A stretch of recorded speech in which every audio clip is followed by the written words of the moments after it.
Today we're going to address the topic of perfectionist versus high achiever. Thank you for joining me. My name is Lindsay, and I run the blog, The Well-Rounded Teacher, where I give you tips, tricks, and ideas for living a more balanced lifestyle. Today I want to talk about the difference between perfectionist and high achiever. I think that a lot of people wonder if their striving is healthy or if it's something that maybe needs to be adjusted a little bit. And so I hope that you will find some value in today's discussion of the topic. Please do not be offended if you find yourself falling into the perfectionist category. There's absolutely nothing wrong with that. I just want to bring some awareness today so that if you are wanting to make some small changes in order to help bring more balance to your life and improve how you're feeling, you can find the opportunity to do that. So let's dive right in. The first thing I want to talk about is the idea of high expectations.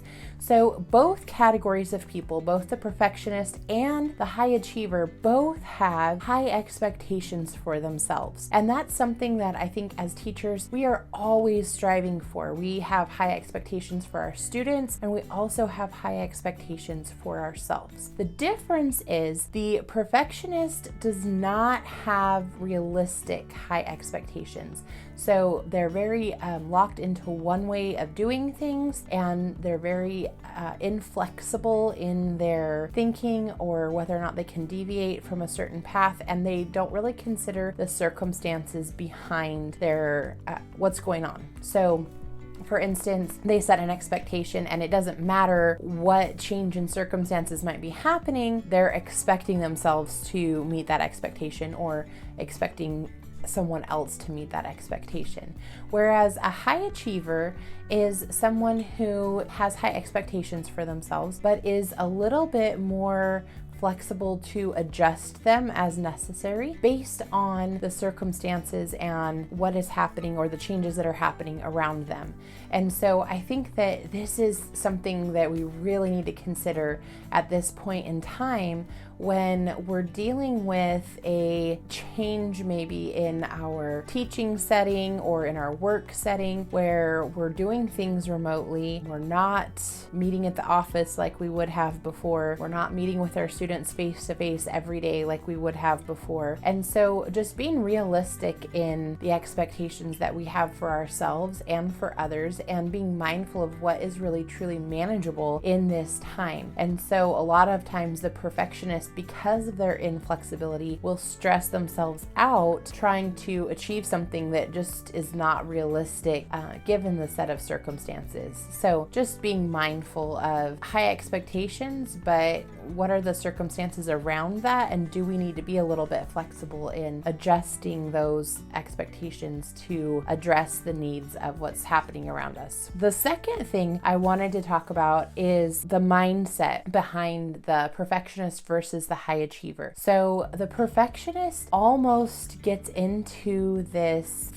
more of a fixed mindset where, like I said before, they're not really flexible in their thinking, and it's kind of an all or nothing sort of mindset and mentality. And this can be good in some respects. If you have a certain way that you want something to look, that perfectionism can really come into play and be a good thing because it's going to turn out perfectly, but it can hold you back a lot of times because always trying to live by that all or nothing mindset can actually keep you from taking some risks and keep you from trying new things because of a fear of failure, because of worrying what other people are going to think.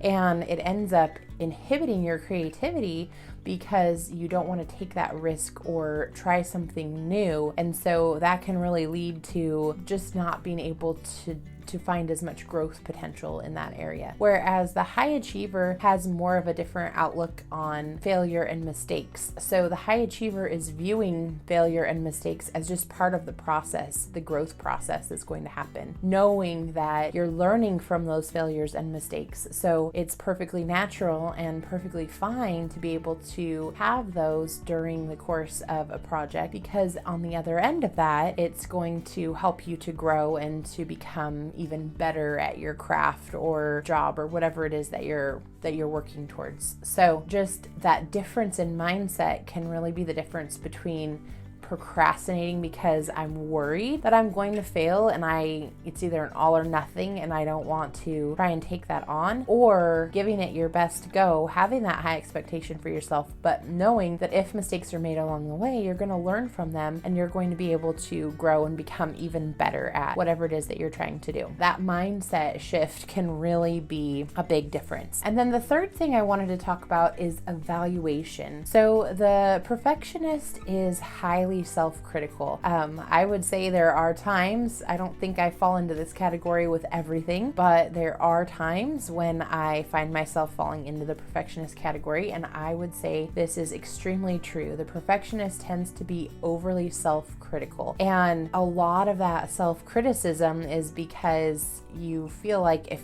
you're the one doing the criticizing, then the project's going to be perfect, it's going to turn out well, and you don't have to worry about what other people are going to say about it because you've already gone through the process and evaluated it yourself. And so there isn't anything left for anyone else to evaluate. However, that can get a little bit tricky because sometimes when you're in the midst of something and you're working through a project or you're working through different skills that you're trying to grow, maybe on the job or whatever, as you're working through those things, you're in the midst of it. And so you don't always see the bigger picture, and it takes someone coming from the outside to be able to give some constructive feedback and some constructive criticism. But as a perfectionist, because you're so highly self-critical, you're not really as receptive to what other people have to say, and you feel like you've already put your best work forward. And so when someone tries to give you constructive feedback, a lot of times that leads to a really defensive response and a defensive nature that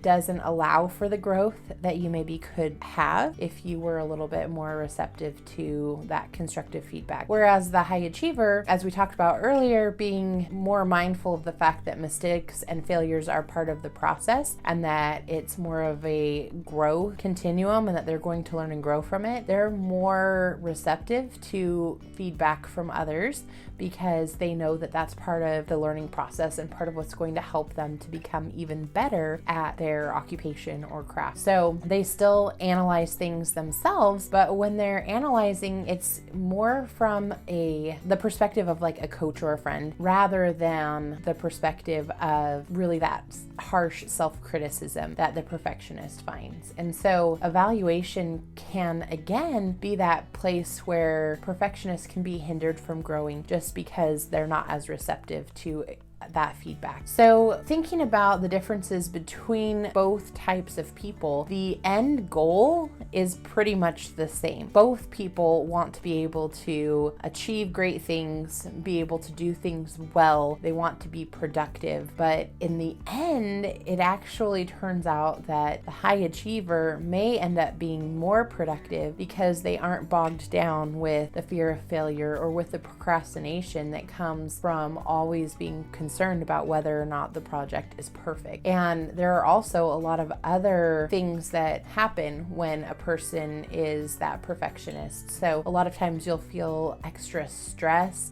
There's that chronic feeling of stress because you're constantly striving for something that is not always attainable. And you're always criticizing yourself and speaking harshly to yourself about the work that you're doing rather than showing gratitude and encouraging yourself to keep moving forward and trying new things. In addition to chronic stress, a lot of times there's that anxiety that comes from being concerned about whether or not the thing that you're doing is going to be good enough, that concern that comes from worrying what other people are going to say about you and kind of basing your self-worth on whether or not that project turns out the way that you think that it should. Sometimes it can lead to some OCD types of characteristics when you're so hyper-focused on making sure that things are perfect. It can really lead to that compulsion to make sure that everything is just in order. And then, of course, this can lead to some insomnia as well because your wheels are constantly going, you're constantly concerned and stressed and worried, and all of that makes it hard to get the rest that's necessary. And the high achiever may still feel stress that's something that still might come. There's always going to be deadlines, and there are those expectations that they're looking to meet. However, it might not be as chronic because they've learned to manage things a little bit better. And I think that would be the difference between the two. They've learned to balance things a little bit better. They've learned to manage things a little bit better. And it allows the high achiever to be a little bit more creative because they're not as afraid of failing and making mistakes. And so they're able to try new things, take some risks, and be more creative. And so in the end, it can help them to actually be more productive and innovative. So I thought that these were some interesting comparisons of the perfectionist versus the high achiever. I think it would be fair to say that most people want to achieve great things and to do well in life and whatever it is that they're working on. And I think that even if you have perfectionist tendencies, there are some great things that can come from being attentive to detail and wanting to do things correctly and do things well. I think that it's just important to just become a little bit more self-aware. So this video is not to say that being a perfectionist is a bad thing, because there are a lot of strengths that perfectionists bring to the table. It's just a matter of helping you to be a little bit more self-aware and maybe consider balancing things out a little bit to try and relieve some of that stress that maybe you're feeling from constantly striving for perfectionism. So I hope that this can be helpful to you. And if you enjoyed this video, please don't forget to subscribe and hit like down below. Leave a comment if there's something else that you would like to add, maybe a difference that you've noticed between the high achiever and the perfectionist, or if this video was helpful for you, please let me know in the comments down below. I look forward to seeing you in the next one, and don't forget to check out some of the articles and posts that I have over on The Well-Rounded Teacher. I'd love to see you there and have you join the conversation. See you next time.